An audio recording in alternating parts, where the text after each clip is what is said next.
All right, good morning, folks. Today we are out in Mount Holyoke State Park for a pretty brisk morning ride at Batchelor Street trails. This seemed to be a pretty substantial trail system near Granby in Massachusetts. And we've got some blue skies, a little bit overcast, a little chilly this morning. But I'm really excited to check these trails out. Hopefully my legs are feeling good enough after that XC ride at Robinson Park. And we're on the Knolly Fugitive again. So let's head up to the top of the climb and see what we can find in here.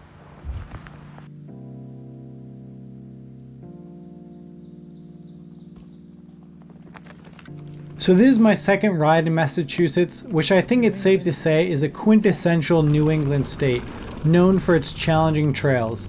For this trip, I was visiting family near Springfield, so Batchelor Street was a short 25-minute drive to find some seriously technical trails with some good elevation. When I think of technical trails up and down, I immediately think of downcountry bikes. To follow up on my Northeast video last week, I knew I'd be getting in a couple rides in Massachusetts for the first time, so I was curious how the Knolly Fugitive would feel out here. On my first ride, I rode at a super XC-oriented park close by called Robinson Park, which was filled with so many turns it was crazy. It was also a really hot and humid day, so I was going very hard to try and make the footage look fast and exciting, but ultimately it was a place I'd want a hardtail to ride more enjoyably. As I scoured trail forks looking for a more gnarly place to ride with sustained climbing, I kept coming back to Mount Holyoke. This range state park featured actual fire road type climbs with some pedally technical meandering on the top ridge before slowly tipping downhill. This to me is the epitome of what downcountry or short travel trail bikes are great for.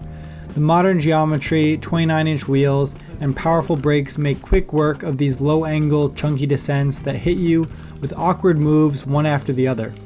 My Knolly is definitely on the heavier end of the downcountry spectrum, with 125mm in the rear and a 140mm Fox 34 up front with an aluminum frame, so this thing ain't light.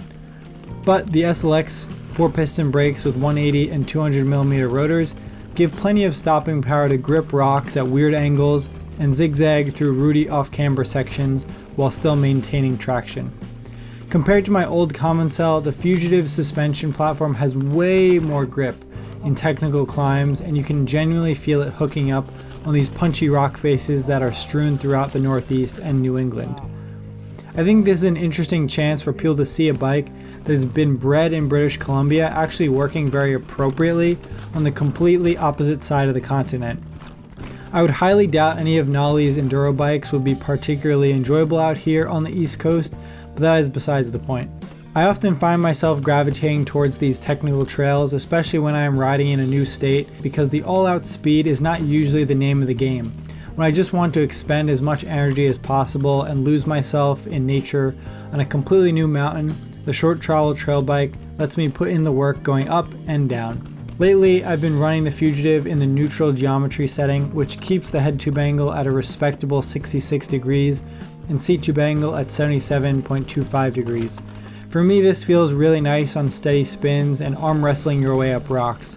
The BB height is sitting at 334mm with this setting and 170mm cranks.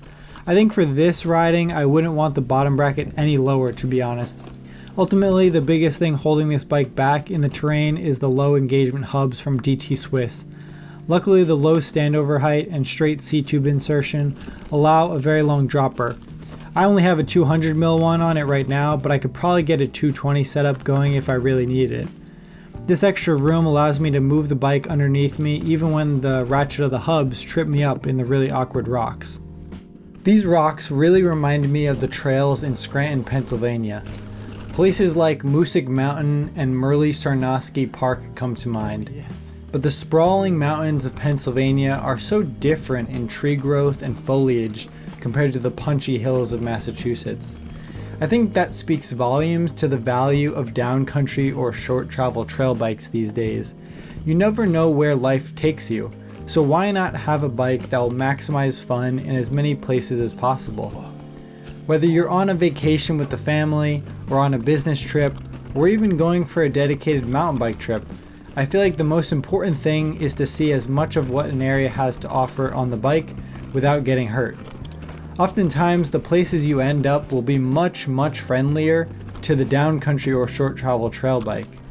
Probably not going to be hitting up enduro laps on the business trip. Recently, I took a quick trip to Toronto with my girlfriend over this past winter, and if it weren't for the snow, I could have brought my Fugitive with me and checked out the Don Valley right within the city limits. I went to visit my girlfriend's family in Massachusetts for this video, and despite the family-friendly neighborhoods and casual cycling culture, I could get up early and get a nice, beautiful, and challenging ride in without needing to seek out the next Red Bull Rampage line of Massachusetts, and still be back for lunch with a smile on my face and not being completely drained by lugging around a heavy enduro bike on these really technical trails.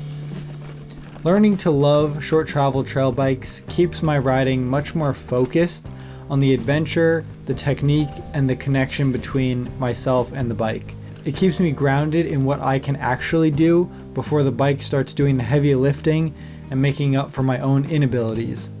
To be honest, how many of us are doing 6-foot drops or bigger when you're on a ride by yourself in a place you've never been? I know I'm not. I'd rather focus on the challenging lines that require precision and not so much about how well can I let go of the brakes and plow through rock gardens in another state. Maybe this rings true for you, or maybe this ride looks like a total nightmare to you. But either way, I like my bike to be a tool to explore and experience while still letting me progress at a reasonable pace. I want to be familiar with that tool, and so I want one bike that I trust to take pretty much anywhere and work well for me.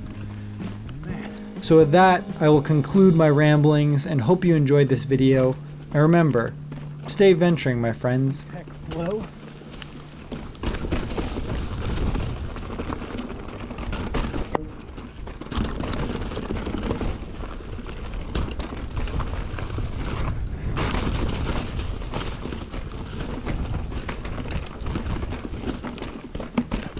Oh, jeez.